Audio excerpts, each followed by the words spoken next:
কোরবানির ইতিহাস সম্পর্কে সংক্ষিপ্ত আলোচনা করি। যে আমরা কোরবানি করব, আল্লাহ চাইতো, আমাদের এই কোরবানি কোথা থেকে শুরু হয়েছে? এই কোরবানি শুরু হয়েছিল হযরত আদম আলাইহিস সালামের দুই সন্তান হাবিল এবং কাবিলের সময় থেকে। কিভাবে শুরু হয়েছে? আদম আলাইহিস সালামের দুই সন্তান হাবিল এবং কাবিলের সময় থেকে আমাদের কোরবানি শুরু হয়েছে। আদম আলাইহিস সালামের বাবা ছিলেন নাম ছিল কাবিল, আর ছিলেন নাম ছিল হাবিল।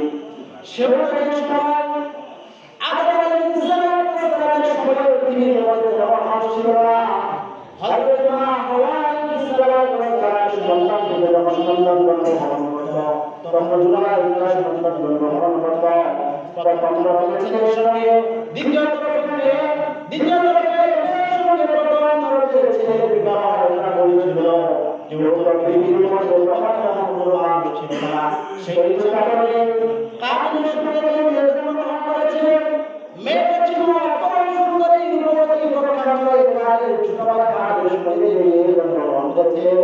ওই মেয়েটা যেমন সুন্দর ছিল না, রূপবতী ছিল না।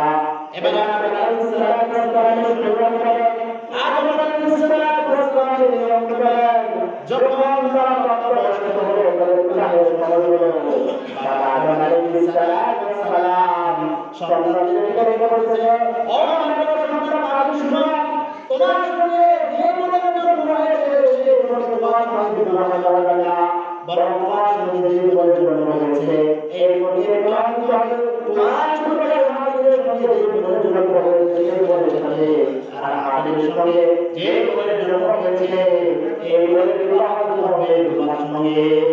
কিন্তু দেখেন আদম আলাইহিস সালামের নিয়মটা ছিল এরকম। আদম আলাইহিস সালাম যখন সন্তানের সামনে প্রস্তাব রাখলেন, তখন আদম আলাইহিস সালামের ছেলে কাবিল সে বলল, আমার সঙ্গে যে মেয়ের জন্ম হয়েছে, আমার সুন্দরী রূপবতী প্রকাণ্ডে আমার ছোটবেলায় হাবিলের সঙ্গে যে মেয়ের জন্ম হয়েছে সে বলল, আমার সঙ্গে যে মেয়ে জন্ম হয়েছে আমি তাকে বিবাহ করব। এবার আদম আলাইহিস সালাম বললেন, আমি তোমাদের এই প্রস্তাবটা মানতে পারলাম না। কেন? আমি একজন নবী, নবী হয়ে আল্লাহ প্রদত্ত যে বিধান আছে ওই বিধানের বিরোধিতা আমি করতে পারবো না। সুতরাং আল্লাহ তাআলা যে বিধান দিয়েছে ওই বিধানই চালু হবে। এবার আদম আলাইহিস সালাম দুই সন্তানের মধ্যে ফয়সালা করার জন্য দুই সন্তানকে আদেশ করলেন, সন্তানরা তোমরা কোরবানি করো, কোরবানি হবে না, সুন্দর মেয়ের বিবাহ হবে। এবার আদম আলাইহিস সালামের দুই সন্তান হাবিল এবং কাবিল কোরবানির জন্য প্রস্তুত হয়ে গিয়েছে। কিন্তু সেই সময় এমন ছিল যারা কোরবানি করবে তার উপরে আসমান থেকে একটা আগুন এসে পড়বে। এবার আদম আলাইহিস সালামের হযরত হাবিল সে কৃষিকাজ করত, কৃষির কিছু ফসল এসে আল্লাহ তাআলা কোরবানি করলো, কিন্তু কোরবানিটা কাজ করছিল না, তার কোরবানিটা আল্লাহর রাস্তায় খুশি করার জন্য ছিল না, বরং কাবিলের কোরবানি ছিল সুন্দরীকে বিবাহ করার জন্য। তার ছোট ভাই হাবিলের কোরবানি ছিল আল্লাহকে সন্তুষ্ট করার জন্য, আল্লাহ তাআলা যে বিধান দিয়েছিল বিধানকে ফলো করার জন্য। এবার হাবিল তার কোরবানি করলো, আর ভাই দুটো শস্য কোরবানি করলো। দেখা গেল কোরবানি করার পর পাহাড়ে চূড়ায় যখন দুই কোরবানি দেখে আসার পর দেখে ছোট ভাই হাবিলের কোরবানি কবুল হয়েছে, কিন্তু এবার বড় ভাই কারণ খুব রাগান্বিত অবস্থায় বলছে, আমি তোমার হত্যা করবো। এখানে লক্ষণের বিষয় হলো কাবিল যেহেতু আল্লাহ তাআলার হুকুমের বিরোধিতা করে সুন্দরী বোনকে বিবাহ করার জন্য অনুমোদন করেছিল, এখন কোরবানি করবে না, সে রাগ হয়ে গেছে, অপমানিত হয়েছে। এখন রাগের অবস্থায় বলতেছে ছোট ভাইকে আমি হত্যা করবো। কিন্তু দেখেন ছোট ভাই কি জবাব দিয়েছে? ছোট ভাই জবাব দিয়েছে যে নিশ্চয়ই আল্লাহ তাআলা মুত্তাকিদের কাজকে কবুল করে। সুবহানাল্লাহ।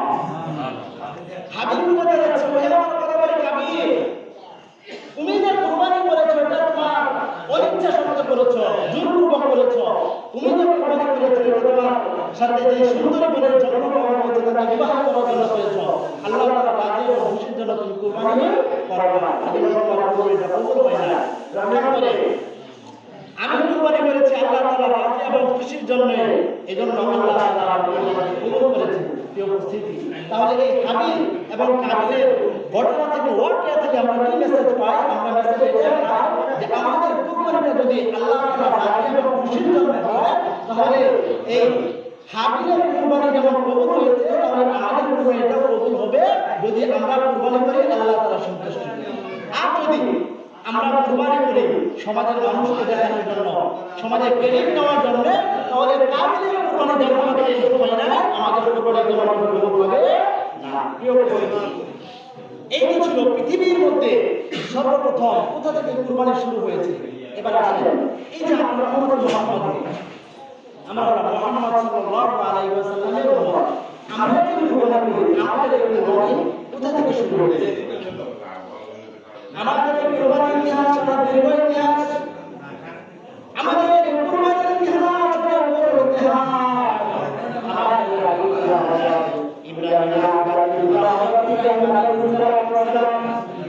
জীবনের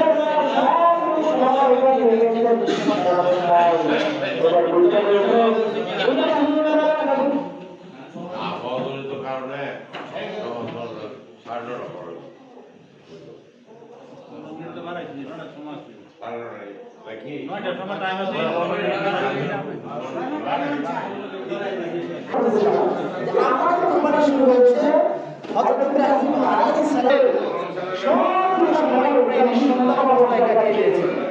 এবার যখন তিনি বৃদ্ধ হয়েছেন, তখন তিনি আল্লাহর কাছে দোয়া করেছেন, রব্বি হাবলি মিনাস সালিহিন। ইব্রাহিম আলাইহিস সালাম আল্লাহর কাছে দোয়া করেছেন, আল্লাহ আপনি আমাকে নেককার সন্তান দান করুন। এবার ইব্রাহিম আলাইহিস সালাম দোয়া কবুল করে আল্লাহ তাআলা নেককার সন্তান দান করলেন। সেই সন্তানের নাম হলো হযরত ইসমাঈল আলাইহিস সালাম। তো এবার ইসমাঈল আলাইহিস সালাম সাহায্য সহযোগিতা করতে পারেন, বাবাকে চলাফেরা করতে পারেন।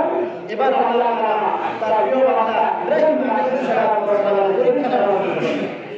মুত্তাকি বান্দাদের পরীক্ষা জীবনের সবচেয়ে গুরুত্বপূর্ণ পরীক্ষা হয়। কি পরীক্ষা? প্রথম দিন ইব্রাহিম আলাইহিস সালামের স্বপ্ন দেখেন, ইব্রাহিম তুমি তোমার প্রিয় পশু আল্লাহর রাহে কুরবানি করো। তো প্রথম দিন ইব্রাহিম আলাইহিস সালাম 100 রকম আল্লাহর রাহে কুরবানি করেন। কিন্তু দ্বিতীয় দিন আমার একটি স্বপ্ন যে তুমি তোমার প্রিয় পশু কুরবানি করো। এবার দ্বিতীয় দিন তিনি কুরবানি করলেন, কিন্তু তৃতীয় দিন আল্লাহ তাআলা আবার স্বপ্ন দেখালেন, ইব্রাহিম তুমি তোমার প্রিয় সন্তান ইসমাঈল আলাইহিস সালাম কুরবানি করো। তো এবার ইব্রাহিম আলাইহিস সালাম সন্তান ইসমাঈলের কাছে এসে বলতেছে, ইয়া বুনাইয়া ইন্নী আরা ফিল মানামি আন্নী আযবাহুকা ফানজুর মাযা তারা। ইব্রাহিম আলাইহিস সালাম সন্তান ইসমাঈল আলাইহিস সালাম আমি বাবা আপনাকে জবাই করতেছি, সুতরাং তুমি তোমার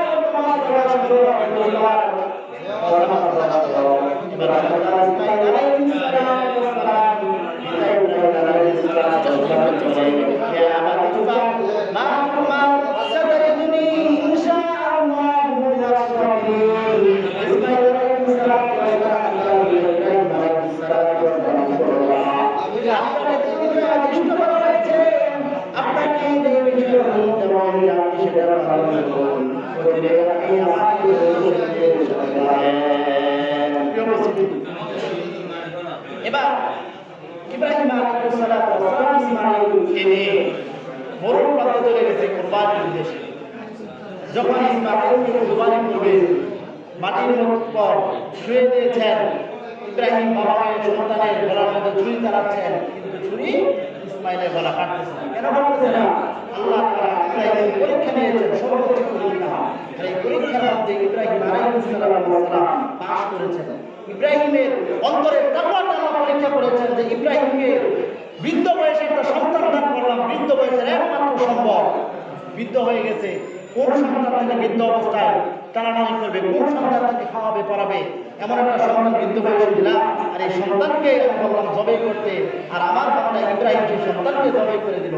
এর মানে হলো ইব্রাহিমের মনের মধ্যে একমাত্র সন্তানের মহব্বত নাই, দুনিয়ার মহব্বত নাই, কোনো কিছুর মহব্বত নাই, মহব্বত একমাত্র হলো আল্লাহ। তো সেই মহব্বত করে আজকে আমাদের কুরবানি করতে হবে। দেখেন ওই দিন যদি ইসমাঈল আলাইহিস সালাতু ওয়াস সালাম কুরবানি হয়ে যেতেন, তাহলে আজকে এই যে আমরা পুরুষ যারা গায়ের মধ্যে চলে আসছি আমাদের দরকার উদ্দেশ্যে আমরা আসতে পারতাম না। এই তো প্রস্তুত আছে, এটা দেবো মানুষ, এটা চাইতেছে গা।